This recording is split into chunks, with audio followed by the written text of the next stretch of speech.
कानपुर शहर में नेहा अपनी माँ रोशन और पिता पंकज के साथ रहा करती थी। उसके पिता रिक्शा चलाते थे और माँ घर संभालती थी। वो लोग बहुत सुलझे हुए और सभ्य थे। रोशन, मैं जा रहा हूँ काम पर। और ये नेहा कहाँ है? नेहा तो पढ़ रही है जी। उसका हाई स्कूल है ना इस बार, तो उसे बहुत मन लगाकर पढ़ाई करनी है। अरे वाह, मेरी बच्ची पढ़ रही है। देखना रोशन, हमारी नेहा हमारा नाम रोशन करेगी। पर पापा, मम्मी का नाम तो ऑलरेडी रोशन है। अच्छी कॉमेडी कर रही है। सही तो कहा उसने।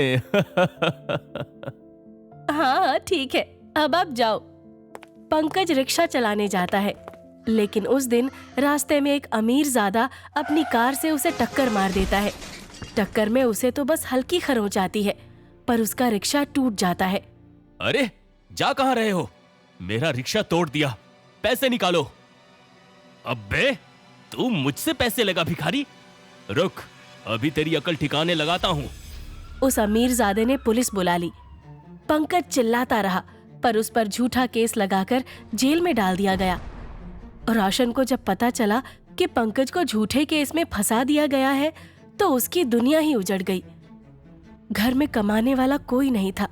वो घबराई हुई थी, पर फिर भी उसने खुद को संभाला। नेहा भी चुपचाप माँ को देख रही थी।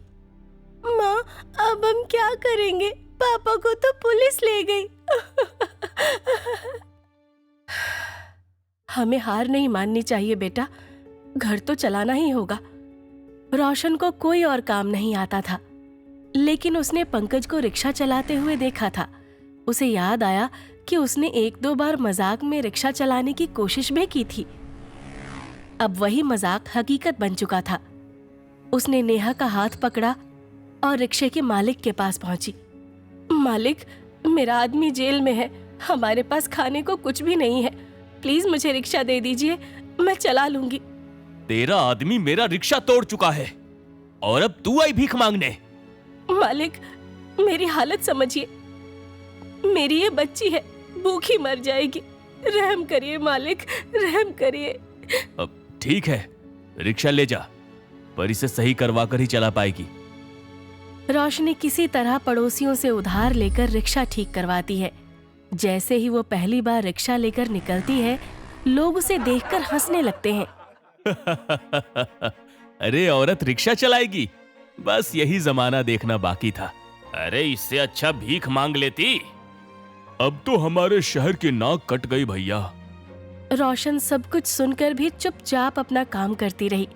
उसे सिर्फ अपनी बेटी की पढ़ाई की चिंता थी। कोई कुछ भी कहे, मैं तो अपनी बच्ची को पढ़ाऊंगी, क्योंकि मैं नहीं चाहती कि वो कल को मेरी तरह होकर रह जाए। एक लड़की का पैरों पर खड़ा होना कितना जरूरी है, अब ये मुझसे बेहतर कौन समझ सकता है। नेहा रोज उसे देखती और उसके दिल में आग जल उठती। मेरी माँ को मजबूरी में रिक्शा चलाना पड़ रहा है, लोग हंस रहे हैं, पर मैं ये सब बदल कर रहूंगी। उधर स्कूल में नेहा का जीना मुश्किल हो गया था।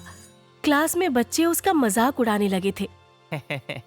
अरे तेरे पापा तो जेल में है, अब तू भीख मांगेगी क्या? तेरे पास तो पूरी किताबें तक नहीं है। मेरे पास तो लैपटॉप भी है, ऑनलाइन पढ़ाई कर सकती हूँ, तेरे पास क्या है? टीचर्स भी उसे ताने मारने लगे। फीस कम देने पर उसे क्लास से निकालने की धमकी दी जाने लगी। नेहा के पास पूरी किताबें खरीदने तक के पैसे नहीं थे। नेहा, फीस जमा करो, नहीं तो क्लास के बाहर जाना होगा।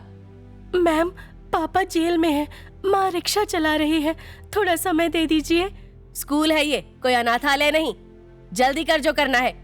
नेहा को रोना आ रहा था, पर उसने आंसू पोंछे और तय किया कि वो हालात से हार नहीं मानेगी। मेरे पास लैपटॉप नहीं है, इंटरनेट नहीं है, नई किताबें नहीं, पर मेरे पास मेरा सपना है, मैं हर हाल में टॉप करके दिखाऊंगी। शाम को जब रोशन थक कर घर लौटी, तो नेहा दौड़कर उसके पास गई।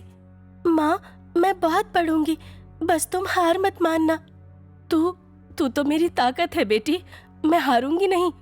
घर में लाइट नहीं थी, लेकिन नेहा स्ट्रीट लाइट के नीचे बैठकर पढ़ाई करने लगी। उसके पास कोचिंग जाने के पैसे नहीं थे, इसलिए वो पब्लिक लाइब्रेरी जाने लगी, लेकिन वहां भी मुश्किलें उसका पीछा नहीं छोड़ रही थी। अरे लड़की, हर दिन यहाँ घंटों बैठी रहती है। तेरे पास किताबें नहीं है क्या? थोड़ी हैं, जो नहीं है वो यहाँ आकर पढ़ लेती हूँ। मेरे पास तुम्हारी बनावटी बातों को हमदर्दी दिखाने का वक्त नहीं है। पढ़ो और निकलो। जी ठीक है। नेहा ने किसी की परवाह नहीं की और घंटों लाइब्रेरी में बैठकर पढ़ाई की। उधर रोशन की कमाई से जैसे तैसे घर चल रहा था, लेकिन अचानक एक दिन मकान मालिक ने उन्हें घर से निकाल दिया। किराया नहीं भर सकते तो घर खाली करो। बस 1 महीना और दे दीजिए मालिक, बस 1 महीना। नहीं, निकलो यहाँ से।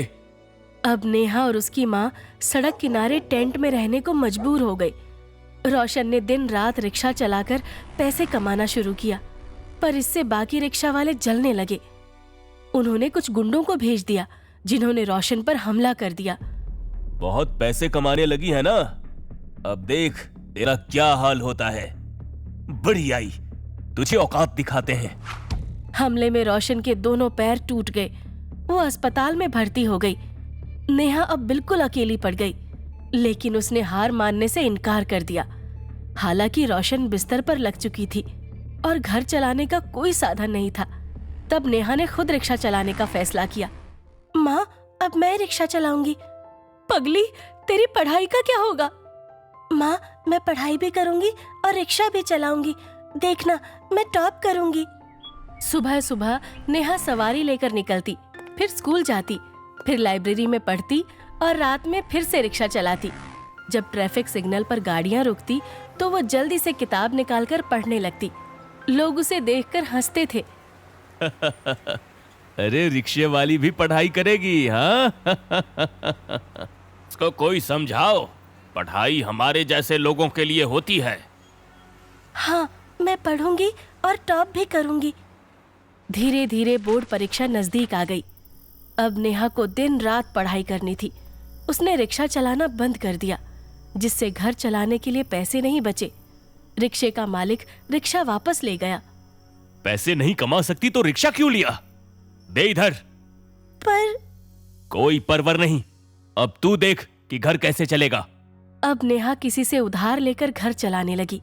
परीक्षा देने के लिए वो कई किलोमीटर पैदल चलकर स्कूल जाया करती थी। आखिरकार परीक्षा पूरी हुई और रिजल्ट का दिन आ गया। नेहा पूरे स्कूल में टॉप कर गई। यही वो लड़की है जिसके पिता जेल में थे और माँ रिक्शा चलाती थी। अब वही लोग जो उसे नीचा दिखाते थे बधाई देने आए। मीडिया ने उसके संघर्ष की कहानी को सुर्खियां बना दिया। नेहा, इतनी मुश्किलों के बाद भी तुमने कैसे टॉप किया? मैंने हार नहीं मानी। कोई भी परेशानी कितनी भी बड़ी थी, मेरे हौसले से बड़ी नहीं थी। अब सरकार आपको 20,000 धनराशि देगी। आपको कैसा लग रहा है? बहुत अच्छा लग रहा है और मैं चाहती हूँ कि मेरी तरह हर लड़की टॉप करे और अपने माँ बाप का नाम रोशन करे। नेहा ने अपनी सफलता की कहानी के साथ साथ अपने पिता के साथ हुए अन्याय की बात भी मीडिया से की, जिससे उसके पिता को जेल से रिहाई मिल गई और फिर उन लोगों के हालात धीरे धीरे सुधर गए।